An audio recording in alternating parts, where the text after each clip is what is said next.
Yes, नमस्कार मित्रांनो. प्रत्येक आठवड्याला आपण भेटतोय. प्रत्येक आठवड्याला आपण काही ना काहीतरी लर्निंग करतोय. आज अतिशय एक महत्वाचा प्रश्न आज आपण समजून घेतोय. त्या प्रश्नाची पार्श्वभूमी सांगतो.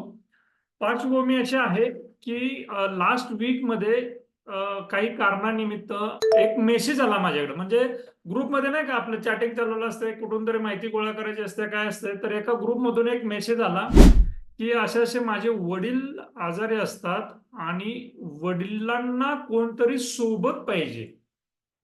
म्हणजे वडिलांचं कसं होतं त्यांच्या की रेव्हेन्यू डिपार्टमेंटमध्ये काम करत होते, गव्हर्नमेंट सर्वंट. गव्हर्नमेंटमध्ये जोपर्यंत होते तोपर्यंत ऍक्टिव्हली लोक आजूबाजूला असायची, लोकांची सवय होती. आणि जसे ते रिटायर झाले तसं तो सगळा जो काही माहोल होता तो सगळा चेंज झाला. आणि रिटायरमेंट झाल्यानंतर पहिले एक 2 वर्ष 3 वर्ष व्यवस्थित गेले. चौथ्या वर्षी 5व्या वर्षानंतर त्यांना त्रास व्हायला लागला, एकटं पण खायला उठलं.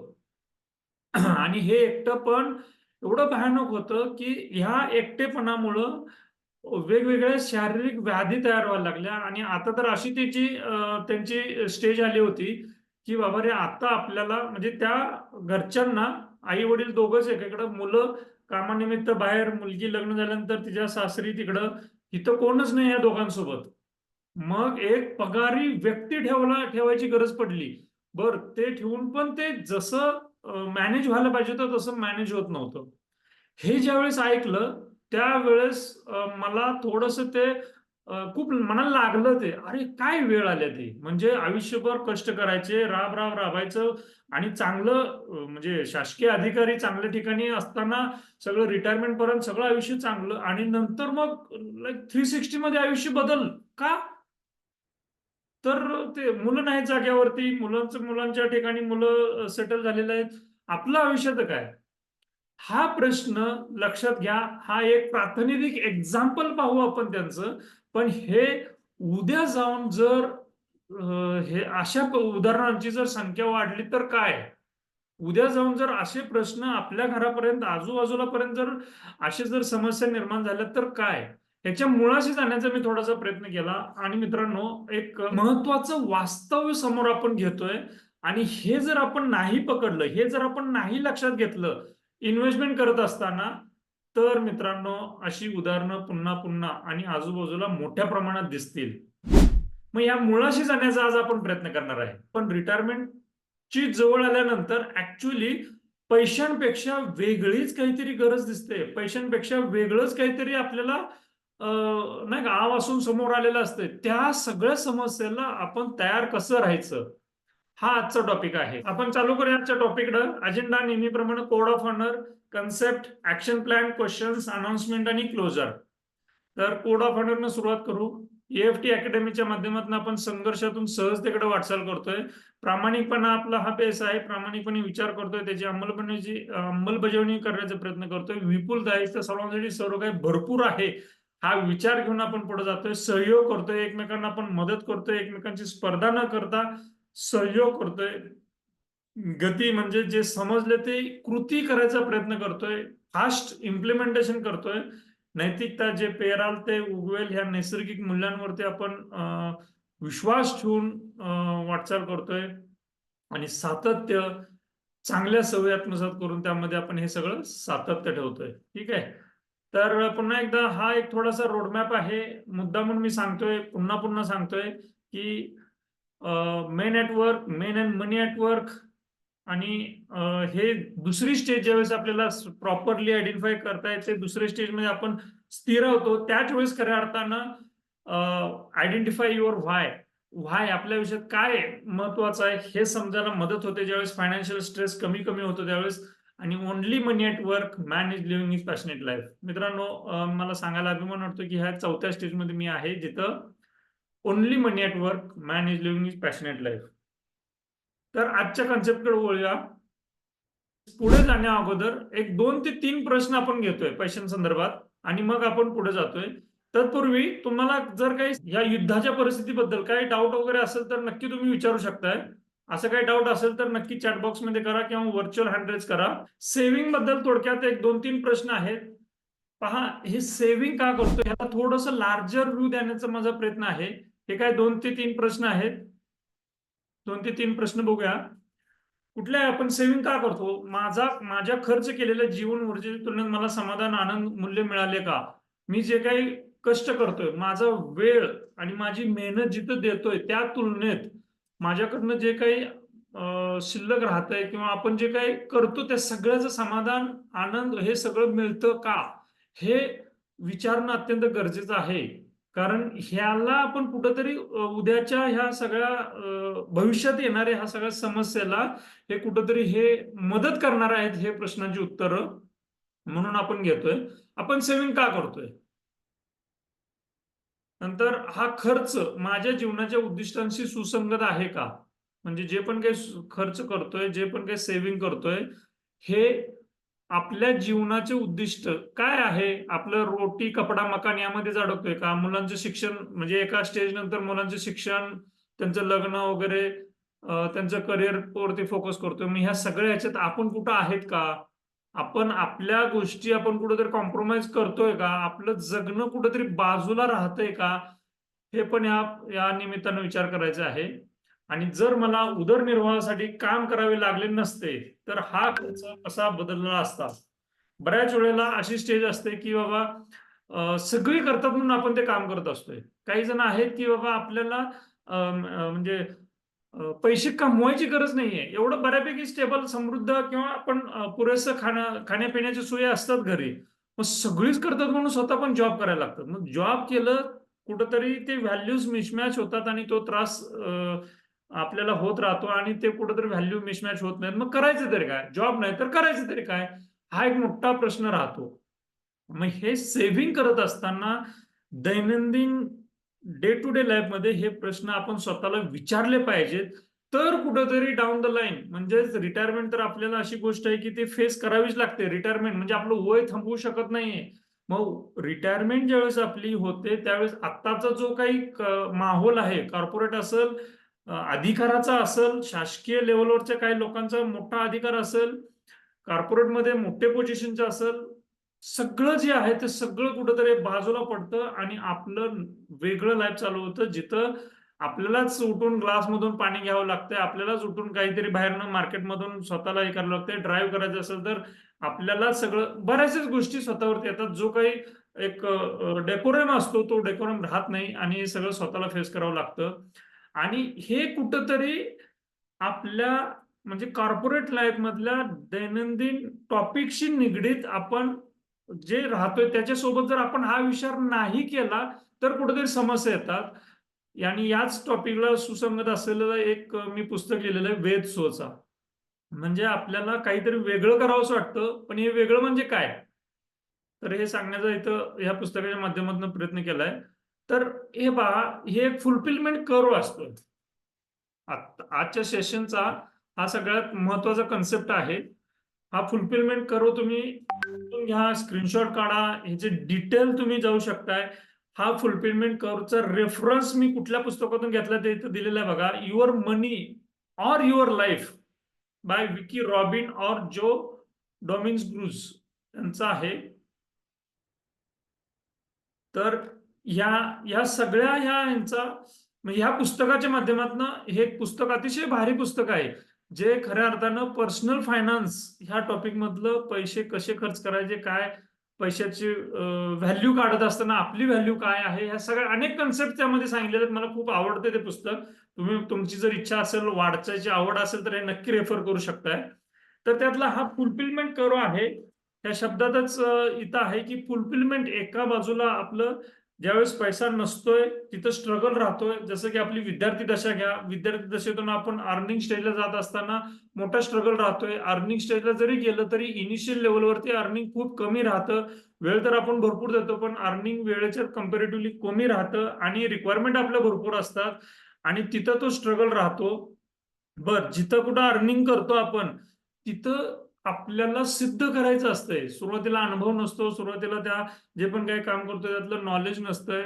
मग तिथं आपला स्ट्रगल राहतो, सिद्ध करावं लागतं, समजून घ्यावं लागतंय. बऱ्याचशाच काही लोकांना एक्झामला फेस करावं लागत असलं तरी एक्झाम द्यावी लागते त्या प्रोफेशनल फील्डमधली. असं करत करत कुठंतर ते एक सर्व्हायवलची एक लेवल असत्या सर्व्हायव्हल लेवल आपण जातो, क्रॉस करतो पुढं ह्या सगळ्या संघर्षातनं. मग ह्या सगळ्या फेजेसला कमीत कमी 7-8 वर्ष तरी सहज लागतात. म्हणजे कुठल्याही फील्डमध्ये बऱ्यापैकी स्टेबिलिटी यायला 7-8 वर्ष तरी लागतात. 7-8 वर्षानंतर कळतं की त्या फील्डमध्ये नेमकी गरज काय आहे आणि आपण काय केलं पाहिजे. या सगळ्याचा सारासार विचार न कळत कुठेतरी आपण 7-8 वर्षानंतर आपल्याला अंदाज यायला लागतो की आपण किती पाण्यात आहेत आणि आपल्याला काय केलं पाहिजे. तोपर्यंत पर्सनल लाईफ राहतच.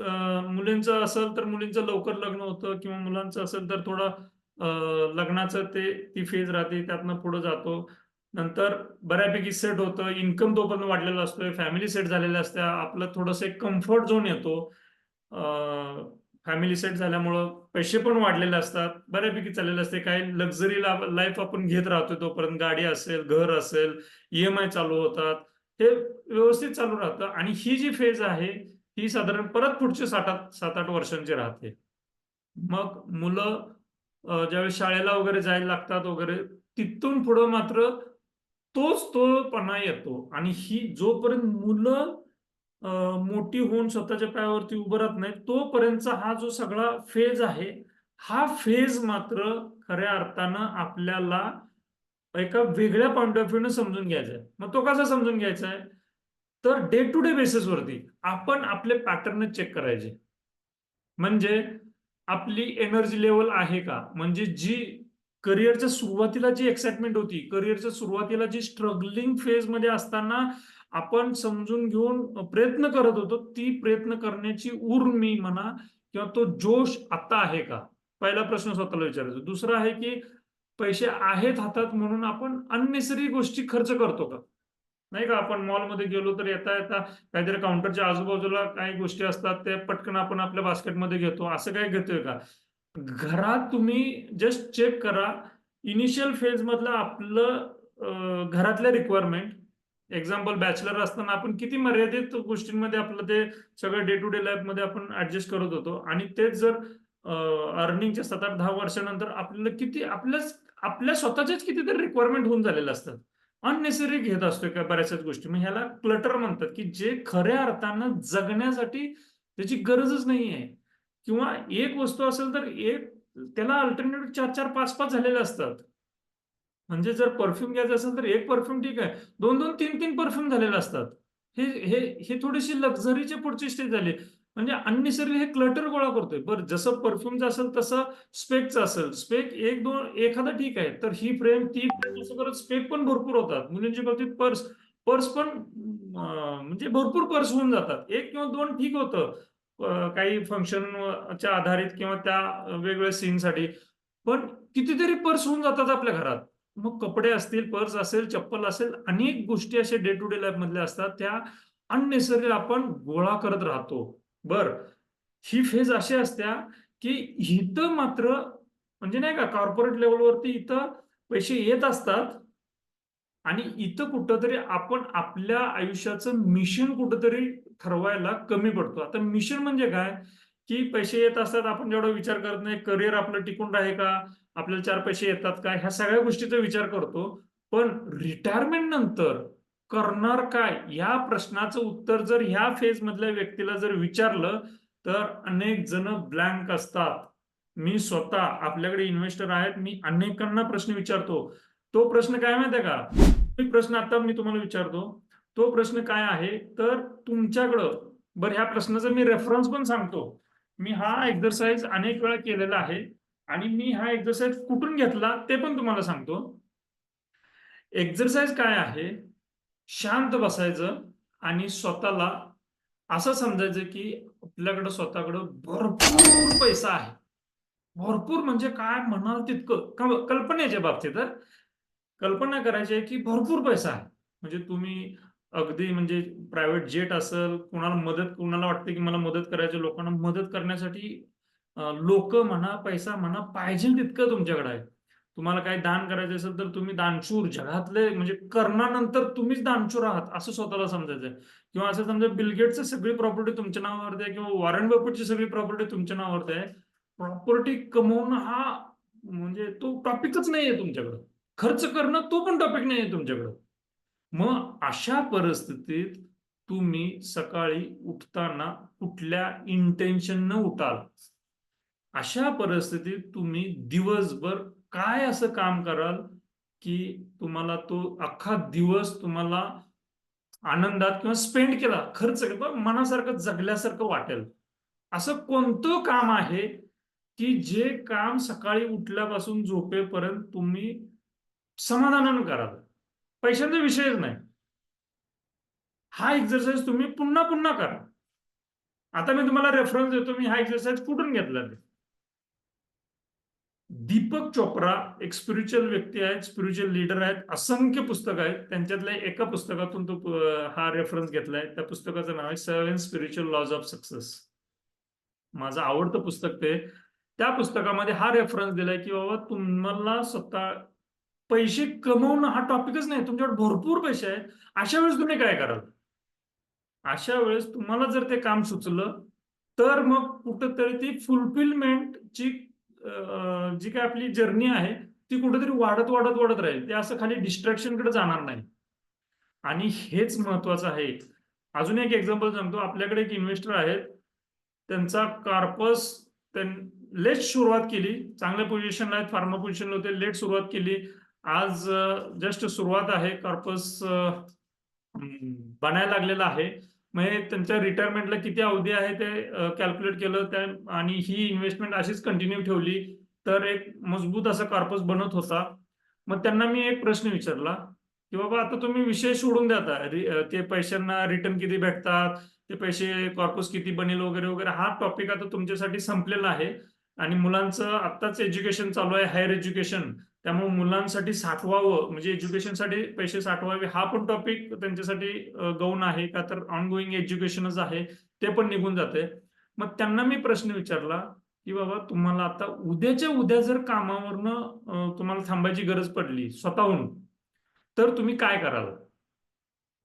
किंवा आज तुमचा कॉर्पस बऱ्यापैकी सगळं फुलफिल झालंय, आज तुम्हाला जगण्यासाठी लाख 1.5 लाख रुपये जर महिन्याला यायला लागले, तर तुम्ही काय काम कराल? अक्षरशः ती व्यक्ती पूर्ण ब्लँक होती. पहा मित्रांनो, ज्या वेळेस आपण ब्लँक होतो, काही सुचत नाहीये. बरं, त्यांना मी 6 महिन्यानंतर परत आठवण करून दिली. त्यांच्या मिसेसना पण मी हा टॉपिक सांगितला की आता असं पाहिजे डोक्यामध्ये की कमवतोय, पैसे येतात, रिटर्न आपल्या इन्व्हेस्टमेंटला किती रिटर्न भेटेल वगैरे, हा सिलेबसच नाही तुमच्यासाठी. सिलेबस हा आहे की आपल्याला आता करायचंय काय, आनंद कशात आहे, समाधान कशात आहे. कारण 7-8-10 वर्षच ती सर्व्हिस राहिलेली आहे. ह्या 7-8 वर्षात आपल्याला एक असं काहीतरी हातात काम पाहिजे की ज्यातनं समाधान भेटल. नाही भेटलं तर काय होणार पहा. छोट्या छोट्या गोष्टीत नाही का, ते ह्या सेशनच्या सुरुवातीलाच मी उदाहरण सांगितलं की आयुष्यभर सरकारी अधिकारी म्हणून राबलेला, आजूबाजूला सगळा तो एक डेकोरम अधिकाऱ्याचा एक जो साज होता तो सगळं होतं. रिटायरमेंट झाल्यानंतर 3-4 वर्षानंतरच त्यांना खूप त्रास व्हायला लागला. आणि त्यांचा त्रास पाहून त्यांच्या मुलांचं पण, म्हणजे सगळं फॅमिली लाईफच त्यांचं डिस्टर्ब होऊन गेलं. म्हणजे पैसा हा मॅटरच नाही त्या कुटुंबासाठी. पण ही एक मोठी समस्या आहे. मग ते भविष्यात होऊ शकतं. आणि हे जो आता मी एक फुलफिलमेंट कर्व सांगतोय, हा कर्व असा आहे पहा. नंतर नंतर क्लटर, काही पण वस्तू आणायला लागतो आपण आणि कॉम्प्लेक्सिटी वाढत राहते. हसल, अनावश्यक कटकट चालू होते. तुम्हाला माहित असेल पुण्यातलं एक उदाहरण, ज्या व्यक्तीनं म्हणजे स्वतःच्या मुलींच्या भवितव्यासाठी चांगलं व्हावं असं म्हणून एका भोंदूला 14 ते 15 कोटी रुपये दिले. स्वतःचं इंग्लंडमधलं घर विकलं. म्हणजे स्वतः इंजिनियर, स्वतः कमवणारा, करोडोंमधली असलेली प्रॉपर्टी कुठल्या तरी भोंदूबाबाच्या नादी लागून त्यानं ती सगळी प्रॉपर्टी विकली. काही पण गुंतागुंतीचं होऊन जातं. मग हे कधी होतं की ज्यावेळेस आपली स्वतःची स्वतः बरोबर असलेली संगतच कुठंतरी निघून जाते. मग कोणी पण येतं आणि काही पण सांगून जातं. आता जे नाशिकचं जे उदाहरण चाललंय भोंदूबाबाचं, ते पण ह्याच प्रकारातलं आहे. त्या स्त्रियांना काय कुणी पण काय पण सांगितलं ना ते पटत राहतं. ते कॉम्प्लेक्सिटीज, म्हणजे काही पण सांगितलं ना आपलं हे ब्रेन रिकामच राहतंय. कुणी पण येऊन टपली मारून जावं असं काहीतरी होत राहतं. स्वतःचं आपल्या आयुष्यात नेमकं काय पाहिजे, काय नाही पाहिजे, स्वतःची ओळखच नसते स्वतःच्या व्यक्तिमत्वाची. मग त्याच्यासाठी स्वतःला वेळ देणं गरजेचं आहे. आणि हे वेळ दिल्याशिवाय याच्यातून मार्ग निघत नाही. असं हे स्वतःच्या आवडीचं काम गेलोय मार्केटमध्ये आणि आपल्याला सापडलंय असं होत नाहीये. स्वतःच्या आवडी निवडी काय आहेत रोज चेक करावे लागते. ज्या चेक केल्याप्रमाणे त्याच्यावरती ऍक्शन घ्यावी लागतात. मी आता त्याच्या स्टेप बाय स्टेप सांगेन तुम्हाला ऍक्शन प्लॅन. पण हा फुलफिलमेंट कर्व मध्ये तुम्ही जर ह्या ओव्हर कन्झम्पशनच्या पॅटर्न मध्ये जर अडकलात, बघा तुम्ही स्वतःच लाईफ बघा. आता आपल्या सेशनमध्ये बरेचसे असे आहेत की ज्यांचे 40, 45, 50 कडे गेलेले आहेत, काही इनिशियल स्टेजला आहेत. फुलफिलमेंटचा कर्व जो आहे अगदी सर्व्हायवलला ब्रोक असते, पैसे नसतात, स्ट्रगल असतो, आपण स्वतःला सेट करत असतोय, संघर्ष असतो, कम्फर्ट येतो, लक्झरी येते, बऱ्यापैकी पैसा, भौतिक सुख अनुभवायला लागतात, गॅजेट्स आपल्या घरात बदलतात वगैरे, तिथपर्यंत जर्नी ठीक आहे. पण रोज रोज तोच तोच तोच पण आला ना, मग ते रिकामं मन शैतानाचं घर असल्यासारखं ते अनावश्यक गोष्टी होत राहतात, मग त्रास होतो, मग गुंतागुंती वाढत राहते वगैरे वगैरे. म्हणजे जे पूर्वी घरात नाही का, काय आपण एक उदाहरण घेऊ की घरात कुठल्या तरी एका चवीचं म्हणजे वस्तू नाही बनली का, घरातल्या गृहिणीच्या हातातनं एखादं पदार्थ चांगला चवीचा नाही बनला तरी सुरुवातीच्या काळात फुलफिलमेंटच्या म्हणा, स्ट्रगलच्या म्हणा, त्या चवीबद्दल काय वाटत नसतंय. पण ओव्हर कन्झम्पशनच्या फेजमध्ये आपण अनावश्यक त्रुटी काढायला लागतो. म्हणजे तीच गोष्ट तसंच चाललेलं असतं आयुष्यभर. काय एखाद्या पदार्थातली चूक म्हणा, पण ती नंतर नोटीस व्हायला लागते. मग आपण हे त्रास करून घ्यायला सुरुवात करतो. किती वेळा सांगितलं तुला कळत नाही का, हे करत नाही तर ते करत नाही, असं मग शब्दाला शब्द वाढवत राहतो आपण वगैरे. तर असे अनावश्यक गुंतागुंती वाढत राहतात. बर, मुलांना वेळ द्यावा लागतो, वेळ देता येत नाही.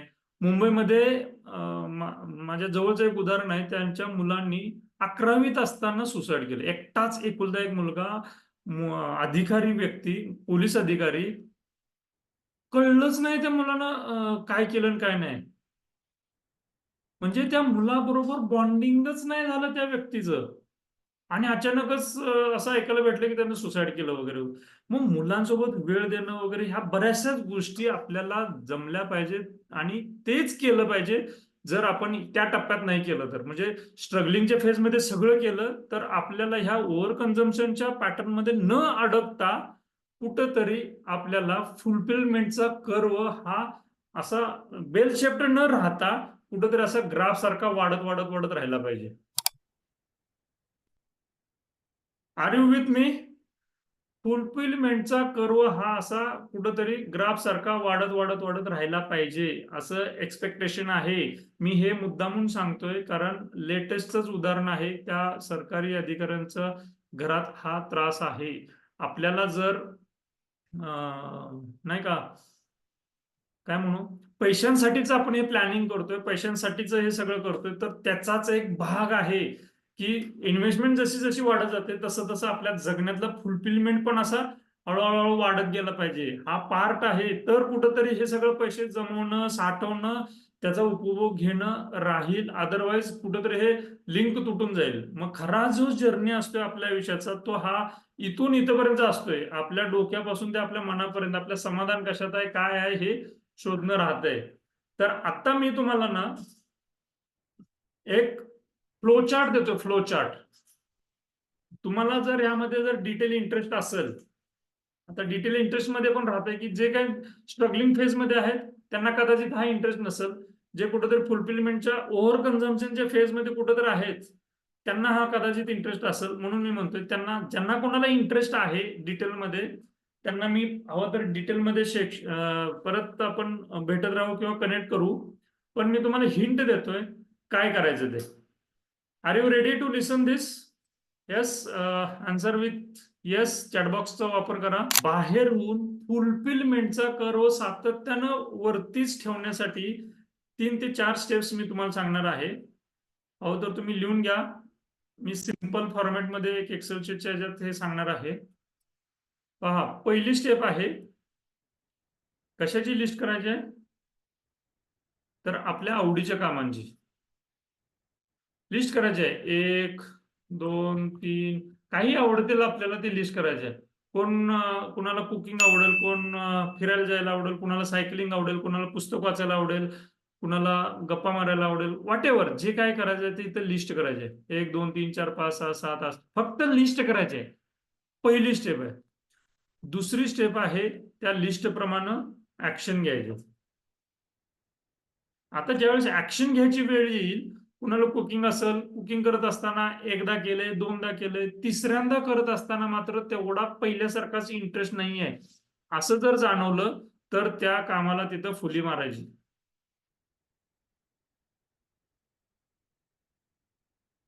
सायकलिंग करायचे, समजा सायकलिंग करत असताना एकदा दोनदा तीनदा करून पण परत आपल्याला वाटतंय की केलं पाहिजे, तर तिथं टिक मार्क करायचंय. पुढचं आहे की जर समजा कोणाला मॅरेथॉन पळणं वगैरे आवडतंय तर ते कंटिन्यू करायचं. म्हणजे जे आवडतंय पुन्हा पुन्हा केलंय, आवडतंय तर ते कंटिन्यू करायचंय. हे दुसऱ्या स्टेजमध्ये करायचंय. नंतर तुम्ही कन्सिस्टंटली ह्या सगळ्या 5 ते 6 ऍक्टिव्हिटीवरती, कुणाची 7-8 असतील, जास्ती असतील, त्या प्रत्येक ऍक्टिव्हिटीवरती पुन्हा पुन्हा कृती करायची आहे. कृती करून ठरवायचं आहे की बाबा मला आता कोणती गोष्ट केली तरी पुन्हा करावीशी वाटते.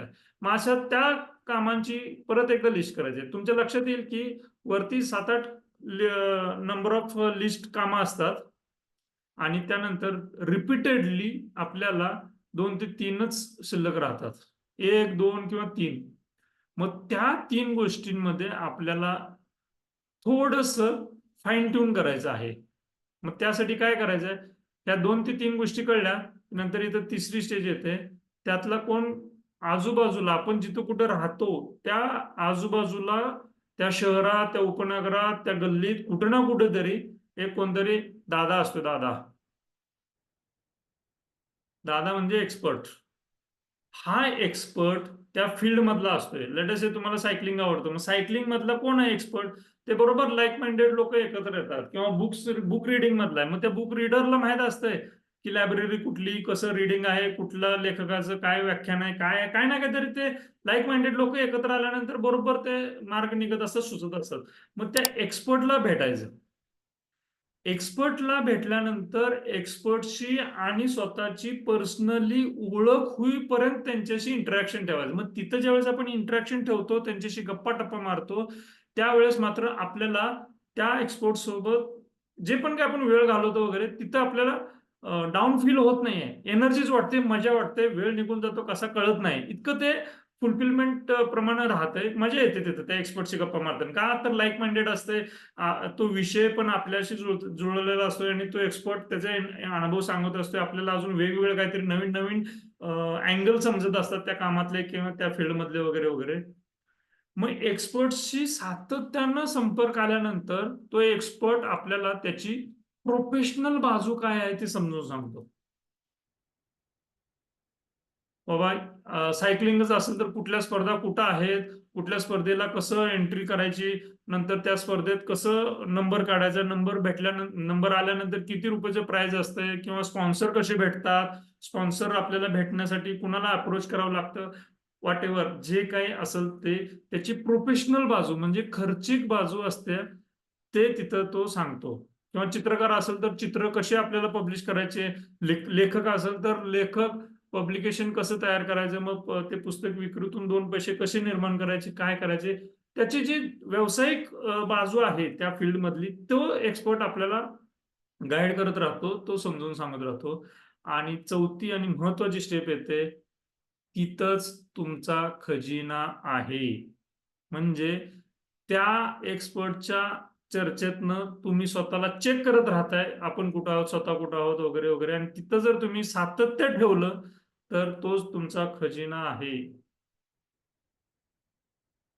तोच तिथं खऱ्या अर्थानं आपल्याला 2 पैसे देणार असतंय, समाधान देणार असतंय, प्रसिद्धी देणार असतंय, आरोग्य चांगलं ठेवतो. आणि एकदा का तुम्हाला जर तो खजिना सापडला, तर तुमचा इकडचा जो काही पोर्टफोलिओ बनलेला आहे, हा पोर्टफोलिओ, ह्या पोर्टफोलिओ मधले जे आकडे आहेत, हे आकडे तुम्हाला सांगतील की बाबा रे बस झाला, आता त्या खजिन्याच्या मागे लाग, तो खजिना सांभाळ, तो खजिना सांभाळ, म्हणून तो हे आकडे तुम्हाला सांगतील, नाही बाबा तू आता बिनधास्त त्या खजिन्याकडे जा, आणि मी आहे तुझ्यासोबत, हे आकडे तुम्हाला सांगतील. म्हणजे तुमचा पोर्टफोलिओ तुम्हाला सांगेल.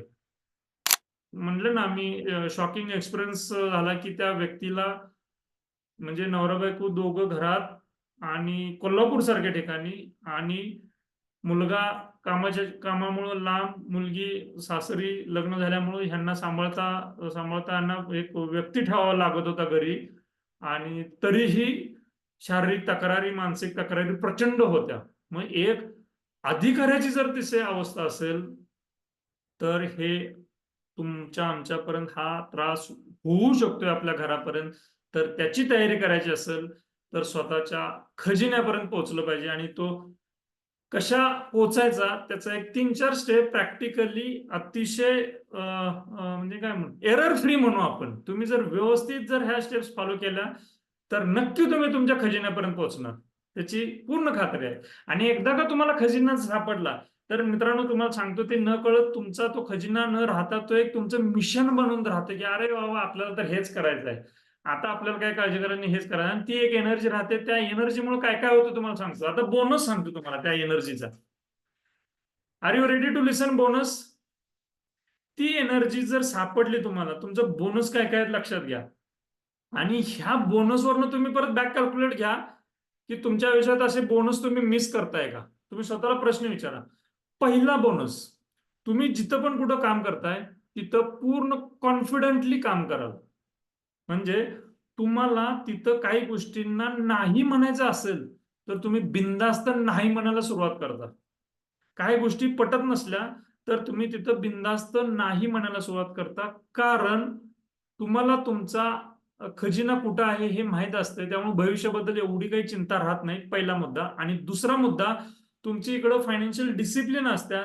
तो जो पोर्टफोलिओ तुमच्या बॅकिंगला आहे तो सांगतो तुम्हाला, काळजी करू नको, मी आहे तुझ्यासोबत, तो पोर्टफोलिओ सांगत असतोय. त्यामुळे तुम्ही तुम्ही जे पण काही काम करता ते फुल कॉन्फिडेंटली काम करता. हा पहिला मुद्दा.